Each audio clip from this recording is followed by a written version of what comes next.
purchased a new car in the past few years, you know there are many bells and whistles to help keep you safe. AAA is taking a look at many of them, and Skylar McKinley chatted with our Katie LaSalle about what they found.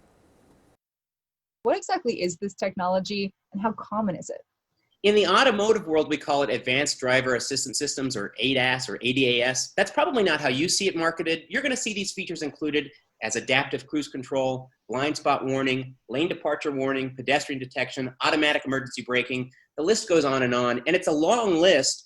Per our research, at least one of these features is available on 93% of every new vehicle manufactured in the United States, and the most popular features, they're available on at least 80% of vehicles. It doesn't always come standard, but a lot of drivers say, hey, I want the latest and greatest, and they're going to bundle that technology together. Here's the problem. When it is bundled together, it's often advertised as being part of something called automatic pilot, autopilot, co-pilot, pilot assistant. It's technology that indicates that the car can drive itself. Fully 40% of Americans in our surveys believe that cars with these technologies can do most of the tasks of driving. Well, we sat down and did the research to see just how effective this technology is, and it turns out it is a long way from the fully self-driving car, and it's not even something you should really rely on a road trip. So let's talk more about that research. What did AAA find about how these systems really perform?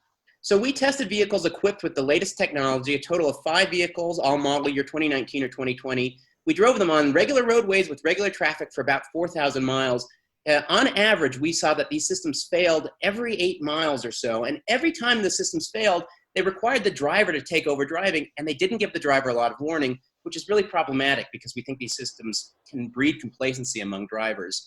The most common difficulty was actually keeping a vehicle in its lane and away from other vehicles. That occurred 73% of the time.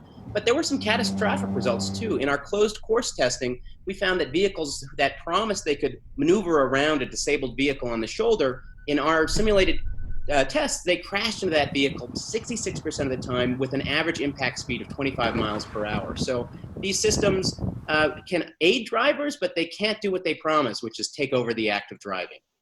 Definitely not foolproof. You still have to do the driving. What should drivers with this technology really know about their cars? Yeah, the bottom line is that these systems are very early in their development. The technology is going to get better, and we're going to continue doing research to that end. But right now, if you've got these systems, remember that it's their driver assistant system. So you shouldn't rely on it for driving. It's just something to assist you, and you need to remain fully engaged in the driving task. If you've got this technology in your car right now and you don't use it or you don't know how to use it, find a good mechanic. We can help you find one at AAA.com. They'll walk you through it. If you're considering buying a vehicle with this technology, make sure you ask the dealer to walk you through how to use it and talk about the shortcomings and when you can rely on these systems and when you can't. The bottom line is you have to remain engaged in the act of driving. We can help you find a mechanic, we can help you find a new car, and we've got more of this research online at AAA.com.